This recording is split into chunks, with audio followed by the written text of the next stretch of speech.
And I'm coming from Joshua chapter 6 today. Joshua. Yes. And Joshua is in the Old Testament. It is the sixth book of the Bible. It comes directly after Deuteronomy. The first five books being the Torah. But Joshua comes directly after it. It is the first book that is in the sequence of our Bible that is not written by Moses. It is in fact attributed to have been written by Joshua himself. It is my opinion that he also wrote the end of Deuteronomy as well. Joshua 6:15 through 16. It says, on the seventh day, they got up at daybreak and marched around the city 7 times in the same manner.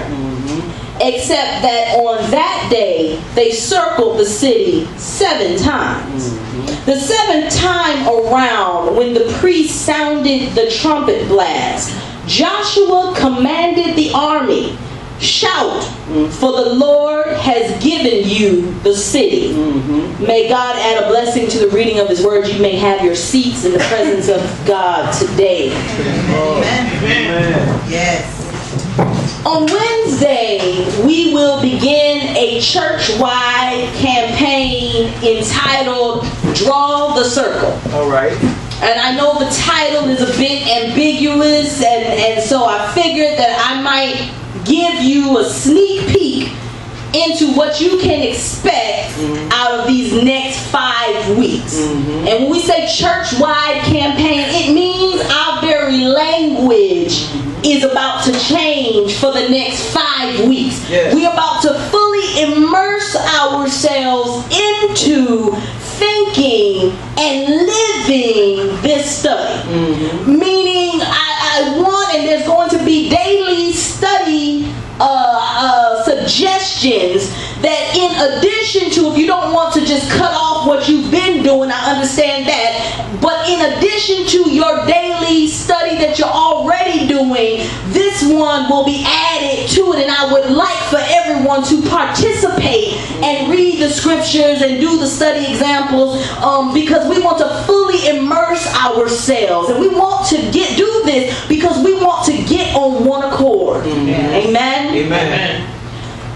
Today I want to just briefly talk to you about the circle maker and drawing the circle. The circle, the shape, the circle, is universally considered the most perfect shape. Okay. It has one angle, which is 360 degrees. Every edge is the same distance from the center. That's right. A circle does not vary in distance from its center, rather like a triangle or a square or an oval for that matter, where one edge may be further out. A circle is perfect. That's right. And because it is perfect, it is the symbol of equality, eternity, perfection. And I've had the honor within the last couple of weeks of doing several wedding ceremonies. And part of the ceremony, got one coming up, matter of fact, in a couple of weeks. Part of the ceremony of every wedding ceremony that they exchange rings, part of the ceremony is that you take the ring and this is part of my ceremony anyway, and not everyone does it, but I show that the ring is round. It's a symbol of a circle, and I use that symbolism to say that the ring itself is a symbol of the eternity and unbrokenness of what the marriage should be. That's right. And when you place that ring upon your finger, it is a symbol that you are in a covenant relationship with the person that has the match to your ring. Well, you are now entered into eternal covenant with one another, or at least till death do you part. Amen. Amen. The significance is in the shape of the ring. And I don't know about you, but I don't want to wear a square ring.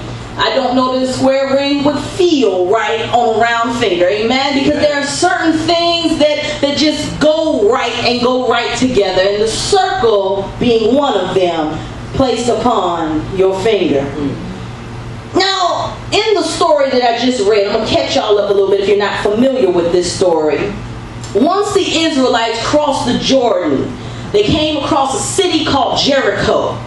And Jericho, as the scripture says in chapter 6, was tightly shut.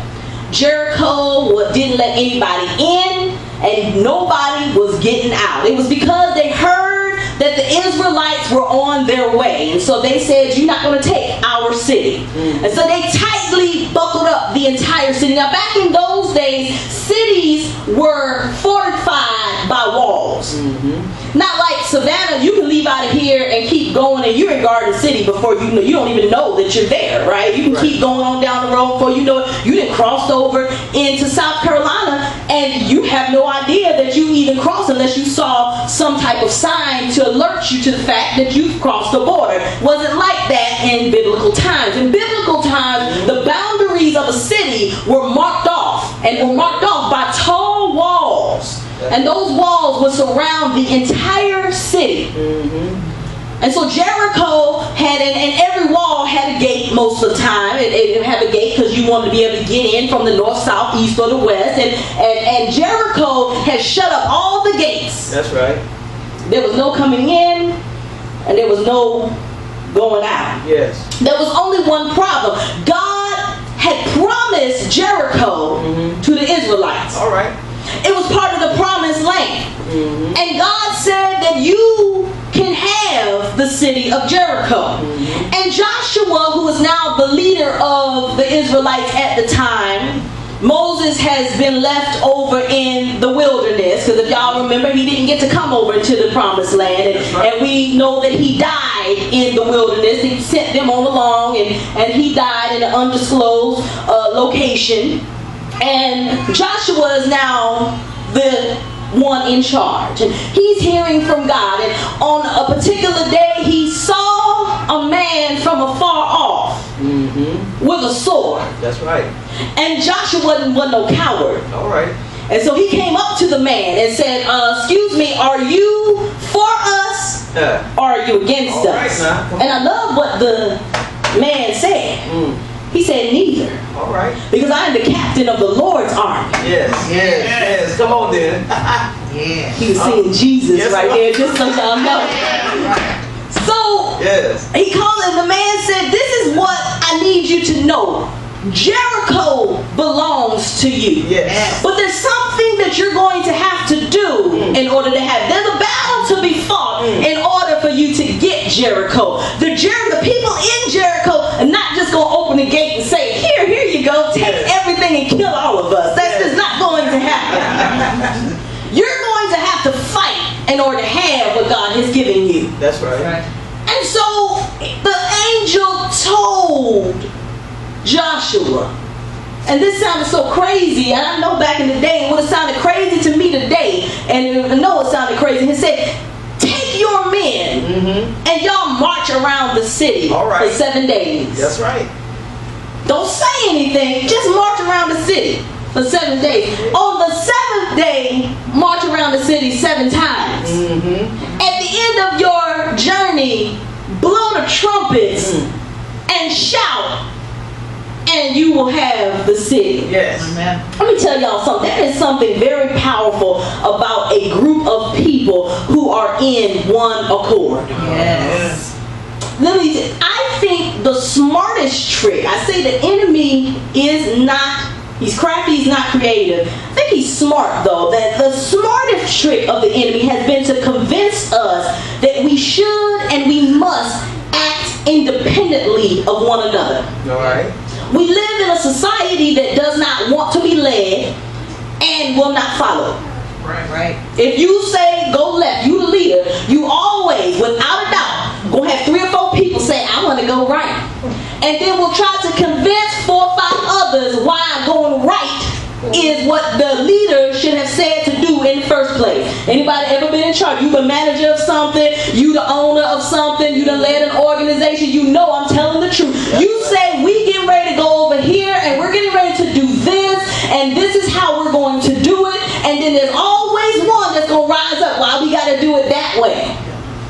oh, he must think that he know better than all of us. I've been doing this for, want to bring up how many years they've been doing it for, and I know better, and will recruit other people, and all that does is cause dissension. That's right. That's right. They want to convince people to be rebellious. I noticed this. God got rid of all the defiant ones in the wilderness. Yes. Those that were defiant were not allowed to enter the promised land. That's right. And that included Moses. Moses himself, the leader, the prophet, the one that got them out of Egypt, became defiant. That's right. Defiant one time. He didn't even do a whole bunch of defiancy. He didn't go off and start doing things outside of God's will. Moses disobeyed God one time, and as a result of his disobedience, one time was left in the wilderness. My Lord. God said, not even one. I don't care who it is. You're not exempt from this, Moses. Not even one rebellious person is going to be entering into the promised land. And the more I read the scriptures and start to understand some stuff, I understand why. See, and this is why you shouldn't get mad when folks start being removed out of your life. Look out now. Yeah, that's right. Thank you, God. See, because when God has a plan, God needs you and your circle to be tight and for all of y'all to be on one accord. And sometimes God will start plucking people out of your midst on purpose because he already knows that this one right here won't gonna do nothing but try to stand in your way anyhow. So I'm going to get rid of them and push them over here now before they make a mockery of what I'm trying to do in your life. That's right. Come on, Pastor. Yes, ma'am. Always gonna be one trying to buck authority, but God removed them. In the military, there are dozens of marching commands. Anybody ever been in the military in here? Even ROTC? March and formation. We got forward march, to the rear march, left flank, right flank, column left, column right. Right oblique, left oblique. All right. We got all kinds of commands. Quick step. We got double time. We got all these commands. There's a command called route step. Y'all heard of route step? Route step. March.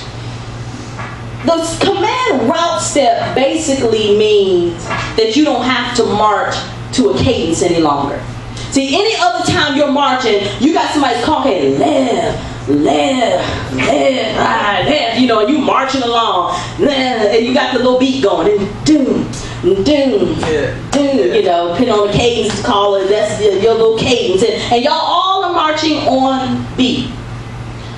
Well, when you do route step, it is anticipated and expected that you fall out of sync with everyone else, that you no longer are in step with the person in front of you, that you are on your own with your cadence and your beat. You should not try. Well, I don't care that they call route step. I'm still going to keep in step with the you got to cut it. Cut it. Route step is intended that everybody just walk normal. Here's a reason for that. For everything there's a reason, there's a season.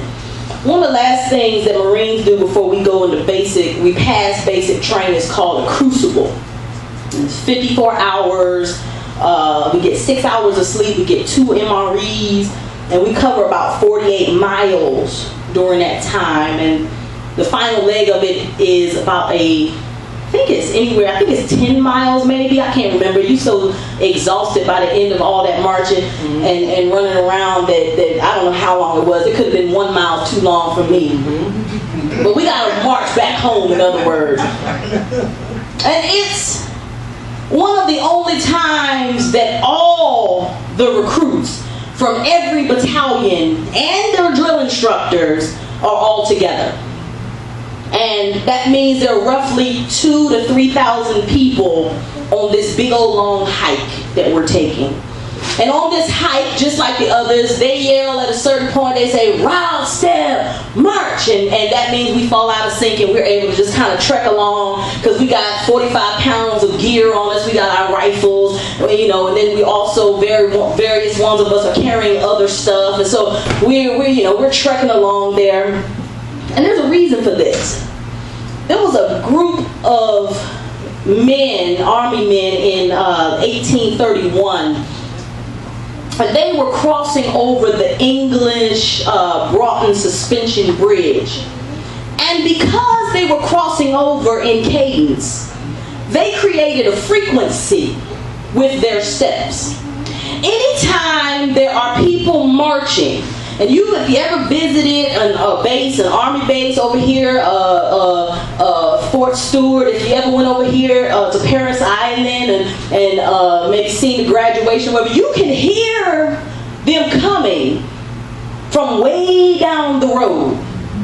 I can't say you go to Air Force Base here. I don't know that they stay on step. And they got the pitter patter of the tiny little feet, so you might not be able to hear it. I'm just joking. But because of the fact that you dig your heels in when you're marching, and you're creating, not so much creating the earth to move, but what you're creating is a frequency within the earth. You're creating a frequency within the environment. And these men were crossing over a suspension bridge, and because they were in cadence with one another, on the same step, in one accord, the bridge began to vibrate. All right. And the frequency that they created with their steps caused the suspension bridge. Now we ain't talking a little wooden bridge over here. We're talking a suspension bridge. We're talking the Talmadge Bridge. All right. Caused the bridge to begin to crumble beneath them. Now a brigade of men is probably about the same as us, the Paris Island recruits, 2,000 to 3,000 people. No wonder they said route, step, march when it came to us leaving where we were to get back to where we were going, because had we been on beat, had we been in step, crossing over some of these bridges, we could have fallen and crumbled the bridge beneath us. That's right. We would have never known that. We just following directions, but there's a scientific reason to everything. That's right. And at the time that the book talks about Jericho, the book of Numbers records that there were over 500,000 men that would have been marching around Jericho. Yes. Over 500,000. And imagine over 500,000 men marching in step, and the frequency that they would have created. Yes. The first day around, they would have created a frequency. The second day around, they would have created a frequency. The third day, they would have taken one pass around. And I can imagine by this time that there was some change happening in the wall. And though it was still standing, the frequency had begun to eat away at the foundation. And then the fourth day came, they took a pass around, and the fifth day came and they took a pass around, and the sixth day came and they took a pass around, and by now the wall had probably become brittle. That's right. Yes. No stone most likely rested upon the other in the exact way that it had done previous, but the wall was still standing. But on the seventh day, they made 7 circles around the city. And I'm imagining an already compromised wall was bound to fall when they started to shout. And that's how we have to learn to pray. Earnestly, fervently, steadfastly. We have to learn how to circle the things that God has promised us until they come to pass. Jericho belonged to Israel, but they had to circle it first. That's right. What promises belong to you? Amen. Yes, sir. What promises belong to you that God is just waiting on you to circle? Yes, it is. What situation is already handled that God is just waiting on you to circle? My Lord. Yes. What goal or dream is yours for the making that God is just waiting on you to circle? I love what Joshua says to the men after they made their final lap. He said, shout, for the Lord has given you the city. This was before the walls actually fell. Joshua told the men to go ahead and start shouting. Let me tell you this, there may not be because your victory is reliant on your praise. Yeah. You're not always going to see it happen before the praise takes place. Sometimes it's going to mean that you're going to have to go ahead and give God praise in advance so that God can tear down the wall so you can have what you want. We have to learn how to praise God for our victory before we see it. Come on. Right now, some of us are on the edge of victory, but we refuse to shout. Come on, Pastor. We playing stalemate with God. I'm not praising until I see it take place. Look out. Right. And God is like, listen here, little one, praise, and then you'll see it. That's right. I ain't praising till I see it. Yes. You won't see it. You ain't gonna see it unless you praise. But I'm not praising till I see. I dare you to give God some praise. I don't know about you, but I'm about to praise all over every unanswered prayer. I'm about to praise over every dream. I'm about to praise over every goal. I'm about to praise now, just in case there's a wall ready to fall. I'm about to shout now because I've been doing some work. I've been circling some stuff. I've been praying about it. And just in case God needs a praise from me in order for me to actually see it, I'm going to go ahead and give him his due because something's going to take place. Something's going to happen. I'm going to go ahead and shout now because something's about to fall. And then once I'm done shouting, I'm going to look around and see, all right, what just happened? Yes, ma'am. Yes. Yes. I know I've been putting in the work on the front end. I'm going to go ahead and give praise now. And then I'm expecting something. That's right. That's right. I'm expecting that once I'm done praising, that something would have transpired. Amen. Something would have happened. I didn't circle this thing 7 times around just for it to stay the same. I circled this thing and been circling this thing. I know it's time for me to shout something about to move. And I'm not just circling one city. I'm circling a whole bunch of stuff. I'm circling around my kids. I'm circling around my job. I'm circling around my business. I'm circling around my body. I'm circling around my health. I'm circling around the health of my other people that I know. I'm circling around y'all. I'm circling around my study. I'm circling around so much stuff that something's bound to happen when I praise. From here on out, you should be circling so much stuff that every praise you let out, you should already say, God just did something right there. How can you be so sure? Because I didn't circle too much stuff for nothing to happen with every praise. Come on. Yes. You doing the work on the front end. Let God do the work on the back. He told them this before science had confirmed it. See, I love to read about, this is the thing. I said God does stuff in the Word, and then you start reading and you catch up with the Word. I love when that happens. Yes. Because I said he had gotten rid of Moses and all the defiant ones in the wilderness. Can y'all imagine? Because it's going to be one of those defiant ones. I don't see why we got to stay on beat with them. Come on, y'all, let's make our own beat. The thing is, the frequency has to, you can't disturb the frequency. That's right. Right. It has to be on one accord. Do.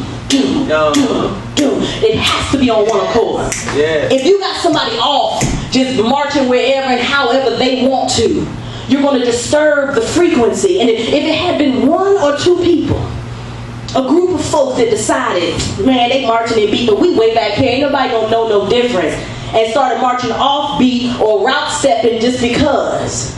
And that's what defiant folks do, don't they? That's right. Ain't nobody watching me, so I'm just gonna do what I want to do. I know what the word was. I know that Joshua said to march on cadence. I know that he said that we doing this thing and we're marching, but I'm just gonna do it like I want to do it. That's right. I'm gonna do it my way. They would have thrown off the whole plan. And then when it came time to shout, yeah, the walls would have just stayed right where they were. That's right. Because the frequency had not built up around it. See, the thing is, as a church, I want us to get on one accord. Amen. I want us to build up the frequency. I want us to step with one another.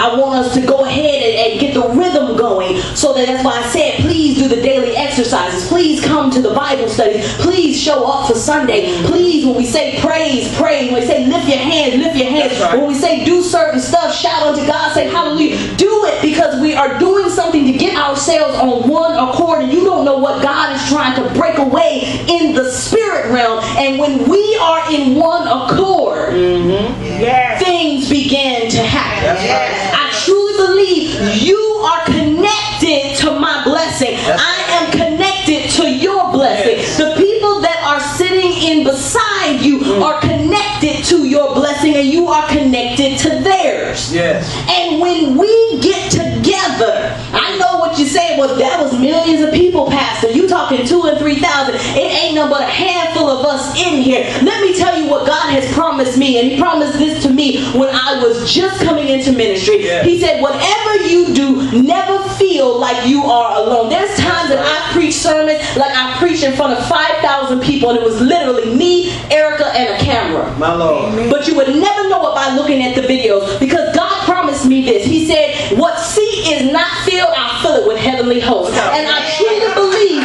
that if we need 5,000 strong, if we need to 500,000 strong, and however number we need to make some stuff happen, if we do what we're supposed to do, a handful, a few dozen of us do it, God will make up the rest in heavenly hosts. So I promise you, if you just began to do your due diligence, and I'm asking that we do this together, that we get on one accord, Yes.